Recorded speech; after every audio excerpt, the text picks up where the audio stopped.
Last year, I'm in an Uber on the way home from work. As one does. As one does. The Uber driver has got his crypto account open. While he's driving. While he's driving. Okay. And he's showing me all the money that he's made on crypto over the last few months. And I'm not talking Bitcoin or Ether here. I'm talking coins. You can say that. I just did. Okay. And he's like, okay, when it starts, it's so easy. When it starts going up, you buy. And then when it gets really high, you sell. I've heard that before. Well, that's what he was doing. Yeah.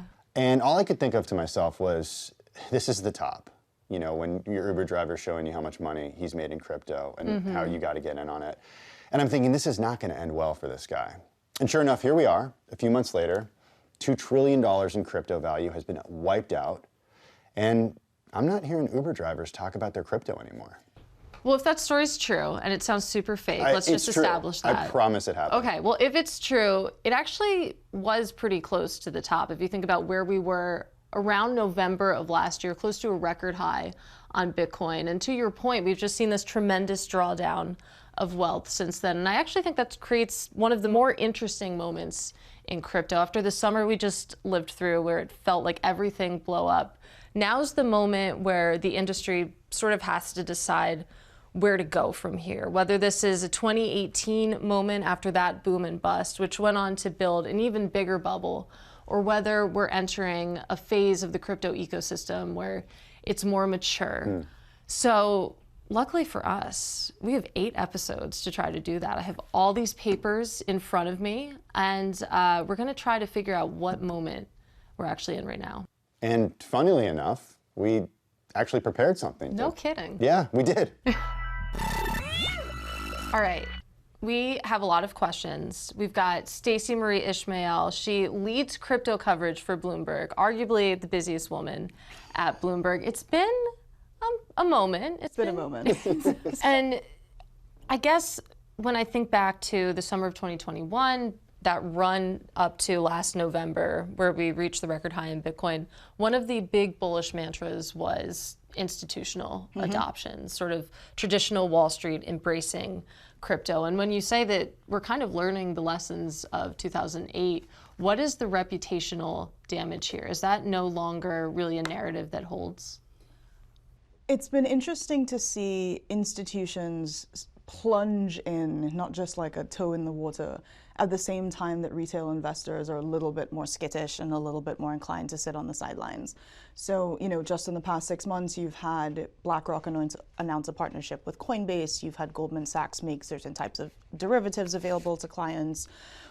Even more recently, you know, you have kind of Citadel, Fidelity, and others saying they're going to back something like a crypto-esque exchange program. So I do think that one of the interesting features of this institutional adoption is they're like, we're already regulated, we know how to do this, we have all of the available licenses, we understand how to manage risk, and they're seeing opportunities. Is there concern that right now the everyday person, the normal retail person, is just completely scared away and is going to potentially miss an opportunity because they got worried about what happened, you know, post Matt Damon, and they're just saying, I'm not going to touch this stuff anymore? There's a few different ways that we're thinking about that. On the one hand, you know, if you were a to the moon yield farming, I'm looking at 19 different protocols, you know, you're like, yeah, down with decentralization. On the other hand, if you're somebody who watched perhaps your friends, perhaps your family, perhaps yourself lose your life savings in something like Voyager or Celsius, then maybe you're going to look at a Citadel or a Fidelity or a BlackRock and be like, they seem like they know what they're doing. Their presence might be reassuring to you. So you've got sort of competing dynamics in the market at the same time. Sort of the adults in the room. That's what they would like you to say. Yeah, and here I am saying it, so there you go. I am curious though, I mean, it feels like a lot of the chaos, the contagion was centered around these crypto lenders, and I'd love if you could bring out your crystal ball and gaze into it and tell us, are we ever going to go back to the days of like 18% returns or lending returns, or is that over? If I can answer this question accurately, I would be in a very different job. However, I will say that as a person who covered the financial crisis, for a while they were like, we'll never go back to XYZ, and then like 3 years later somebody was like, I've got this really exotic product I want to sell you. And the memories and the timelines that we tend to operate on in crypto are even shorter, right? Where sort of in the dying embers of Luna and the associated stablecoin, you had other folks being like, this is why our algorithmic stablecoin is going to be fine. So I think there is an kind of an inertia built into the system of anything that we invent can only be positive unless there's widespread evidence to the contrary, and then we'll just do V2.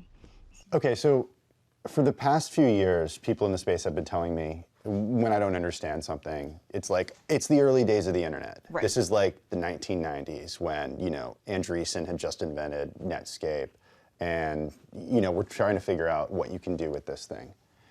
If that's accurate, did what we see in the early part of 2022, the explosion, was that the dot-com bust?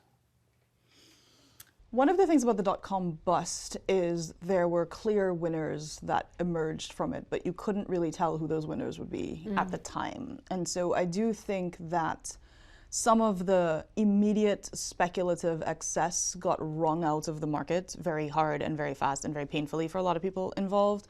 But, it took years for Amazon to become Amazon, and it took a while for people to be like, pets.com was pets.com. And we are still in, sort of the immediate aftermath of that, where it's like, you don't know who the Amazon is going to be and who the pets.com is. Right, I mean, Amazon's actually only been a profitable company reliably for not that many years. Exactly. So there was this really grim time a few months ago when things were crashing. Message boards were filled with people, anecdotes of people who lost everything. Our colleagues here at Bloomberg published a story about people who lost everything with Voyager. I mean, there were people who were talking about self-harm in these forums. And I'm just wondering what we've heard from the industry over that period of time. I wouldn't say there's been a ton of self-flagellation or even kind of explicit, whoops, our bad. It's much more around, well, one, a lot of people are getting sued, and when you're being sued actively by thousands of people, it is perhaps against the advice of counsel to be like, well, we made mistakes, because that would be appearing to admit guilt of some kind. Makes sense. But I also think there's a nihilistic streak in crypto that suggests that, well, you should have known what you were getting into. Like, how come you invested more money than you could afford, that's on you. If you were margined and leveraged up to your eyeballs, that's on you. We didn't tell you to put your life savings in crypto. And I do think that's a problem for the industry, because it's the kind of rhetoric that regulators do not seem best pleased by, because it reminds them of things like the earlier days of sports betting and gambling before those were recognized as, having potentially addictive properties, and the messaging around that really had to change.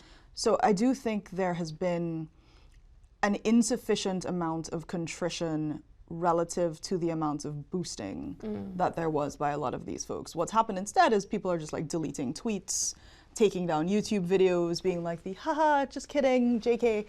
And I don't think that that is necessarily endearing themselves to the people who did lose everything. But again, there's always a new buyer, right? There's always somebody who's coming in for the first time, and I worry about that new buyer.